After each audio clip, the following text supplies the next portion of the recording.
Now, is it not true that so the leading men would come on a little bit? I decided to give up movies for Lent since the movie theater burned down. Hello, my name is James Whitmore. Today I invite you to join me in a special final chapter not of a movie, but of the life of a star who once made Hollywood admire, Angie Dickinson. She was once an icon of beauty, elegance, and charm, a face that made America turn its heads every time she appeared. But now at 93, Angie no longer wants to be remembered as a perfect image.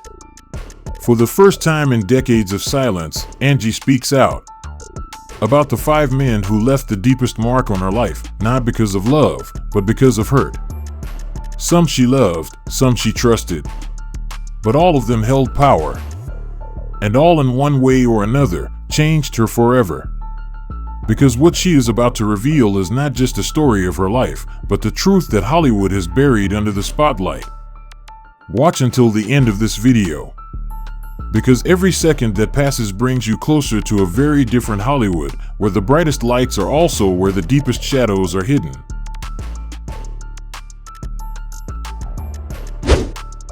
In a private, unedited, unvarnished conversation, Angie shares the stories of 5 men who have crossed her path, not for love, but for deep wounds. They are not just famous actors or romantic singers, but producers, directors, and powerful figures behind the scenes, men who can take an actress to the top overnight, or make her disappear from the entertainment industry with just a cold look. A whisper from them can open a career or end a dream. With a voice that is both gentle and sharp, Angie opens a picture of Hollywood that is the opposite of the usual glitz, where the bright lights on the stage only conceal the cracks that smolder behind. Names that were once written in gold on posters now come with chilling stories. Behind every fancy suit, every handshake in the boardroom are unauthorized touches, threats disguised as concern, and long silences drawn not out of choice, but out of fear.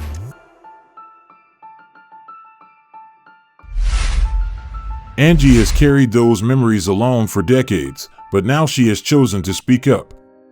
And among those stories, the name that makes everyone speechless is Frank Sinatra, an icon, a legend, a man who was admired by millions of women. But for Angie, he was more than just a lover. He was a wound, silent but persistent, leaving no blood, but imprinted on her soul. At the beginning, that relationship was like a dream. She was loved by the most powerful man in the music industry, living in the light of lavish parties, surrounded by diamonds, photographers, and promises whispered in the dark. She thought she was loved, chosen, protected. But very quickly, that dream faded, giving way to a kind of silent control that no one taught her to recognize. Frank did not need to command or raise his voice. Just one look, one long silence, and Angie began to feel smaller. The confidence that had once brought her to the top gradually faded. She no longer chose roles because she loved them, but because she feared he would not be satisfied. The parties that once made her radiant now became a stage where she had to try to act just to get a look from him. Once, just because a young actor smiled at her backstage, Frank left the premiere. The 3 days of silence that followed ended with a cold sentence. "Do you understand now?"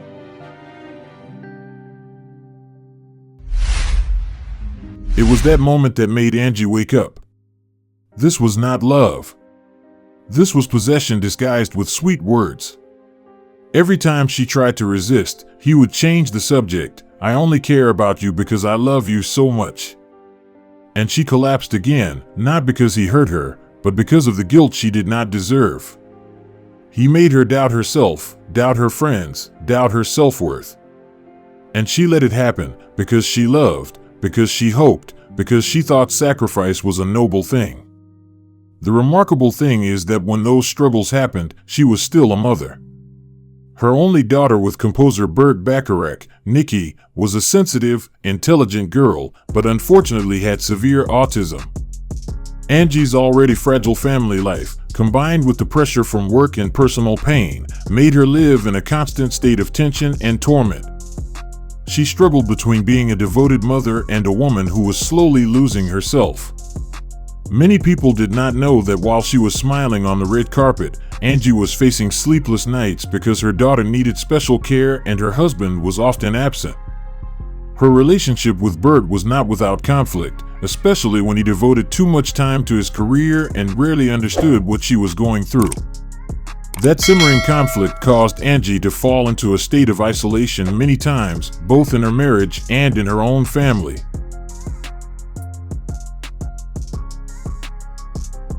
One night, when there were no more cameras, no more lights or compliments, just the sound of her own heart in the empty room, Angie asked herself, if this is love, why do I feel worse every day?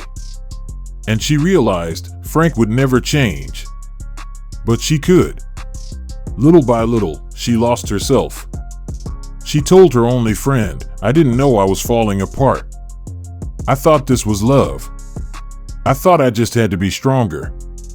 But the problem was not strength, but a love that forced her to shrink to exist in the eyes of others. After years of sleepless nights, letters that were never sent, and forced smiles in front of the camera, Angie finally let go. Not with an argument, not with a painful goodbye, but with a silent decision. From now on, she would not lose herself to anyone. The wound left no trace on her skin, but it was etched into her soul, a scar that time cannot erase.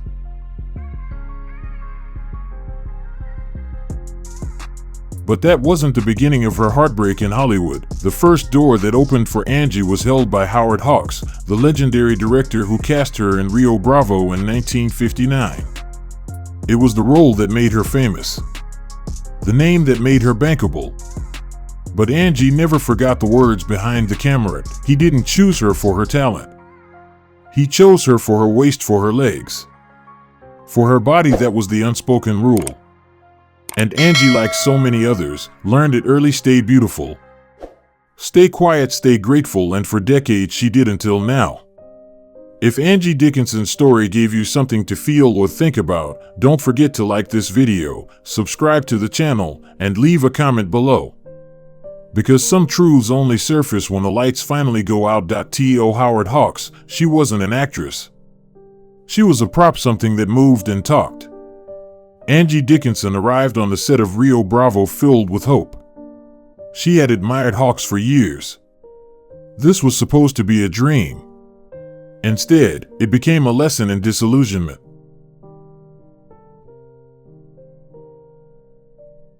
Hawks never asked her what she thought about the role. He never allowed her to suggest a change in dialogue. Every instruction was about how to pose, how to walk, how to tilt her hips so the camera could catch her figure just right. In every scene, she wasn't playing a character, she was being displayed. At press events, he didn't call her talented or promising. He called her the new pretty girl. And when Angie, with all the courage she could muster, asked if her role could have more substance, Hawks looked her up and down, smirked, and replied, depth. What for? The audience doesn't care what you think. Those words stayed with her. Not because they were cruel, but because they were true in the world she was working in. That moment defined what Angie would come to understand about Hollywood. It didn't matter how intelligent or passionate she was. Her value, to men like Hawks, was measured not by her ideas, but by her measurements. She never worked with him again. Not because of revenge, but because she made a choice: she would never be a product again. I'm grateful he gave me the break, she later said. But I hate him for what he believed I was, and the worst part is, he didn't think he was doing anything wrong.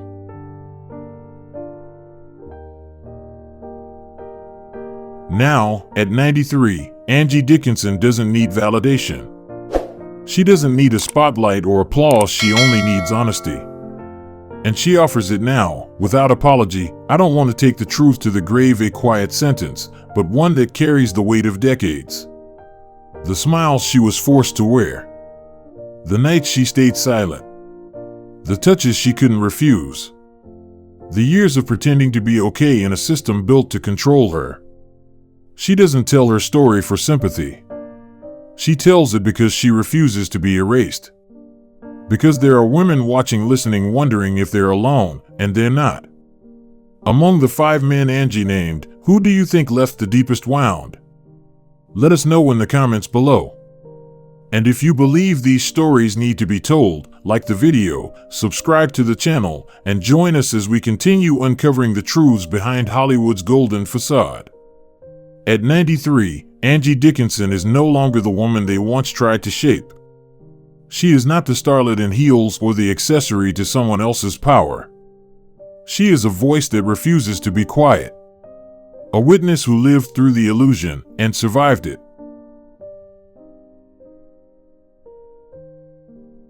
Her story is not just a reflection of old Hollywood. It is a reminder that behind every perfect image, there is a cost. Behind every silenced woman, there is a truth waiting to be spoken. And behind every legend, there is a human being who once just wanted to be seen. Angie doesn't speak now for attention. She speaks so no one else has to live their life buried beneath a lie. If her journey moved you, if her truth opened your eyes, leave a like, subscribe to the channel, and share your thoughts in the comments. Because the past only stays in the dark when we let it. And some stories deserve to be heard, no matter how long they've been silenced.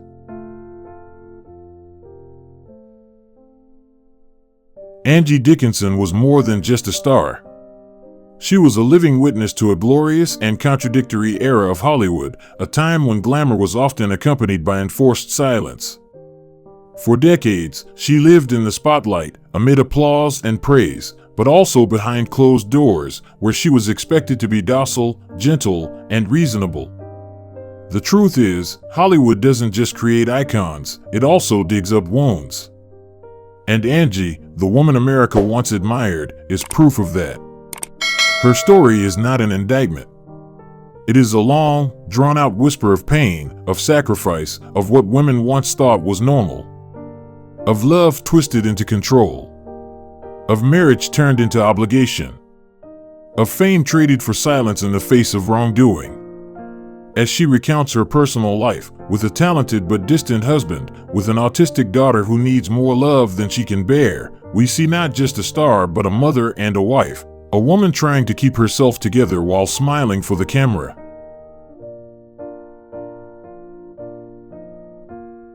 Angie went through all of that alone, because society at that time did not allow women to be weak, let alone complain. She used to think that sacrifice was what kept love alive, that if she was patient enough, understanding enough, everything would be better.